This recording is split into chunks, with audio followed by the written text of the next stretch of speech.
জামায়াতকে ইঙ্গিত করে BNP chairman Tarique Rahman বলেছেন, যারা নির্বাচনের আগে ভোটারদের বিকাশ নম্বর সংগ্রহ করছে তারা নির্বাচনের পর আর কোনো খবর রাখবে না। সোমবার দুপুর 2:30টায় যশোর উপশহরের ডিগ্রি কলেজ মাঠের নির্বাচনী জনসভায় এই কথা বলেন তিনি। এ সময় ষড়যন্ত্র রুখে দিতে জনগণকে সঙ্গে নিয়ে ঐক্যবদ্ধভাবে ব্যবস্থা নেওয়ার আহ্বান জানান তারেক রহমান।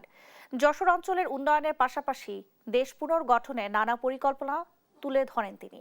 জামায়াতকে ইঙ্গিত করে তারেক রহমান বলেন, নির্বাচনকে কেন্দ্র করে নানা জায়গায় ষড়যন্ত্র করতে ওত পেতে বসে আছে। তারা জনগণকে সঙ্গে ষড়যন্ত্রকারীদের বিরুদ্ধে ব্যবস্থা নিতে হবে।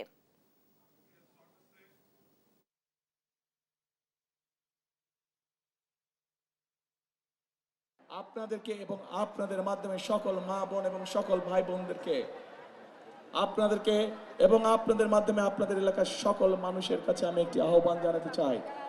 আপনাদেরকে অত্যন্ত সতর্ক এবং সজাগ থাকতে হবে, যাতে কেউ ষড়যন্ত্র করে আপনার সেই ভোটের অধিকারকে কেড়ে নিতে না পারে। আবার প্রিয় ভাই বোনেরা, নতুন গল্প শুনছি, ইদানিং নতুন গল্প শুনছি যে এবার বলে ভোট গণনা করতে অনেক বেশি সময় লাগবে। প্রিয় ভাই বোনেরা, এই দেশের মানুষ হয়তো গত 1 যুগ ভোট দিতে পারেনি, কিন্তু ভোট দেওয়ার যে অভিজ্ঞতা তাদের নাই তা না।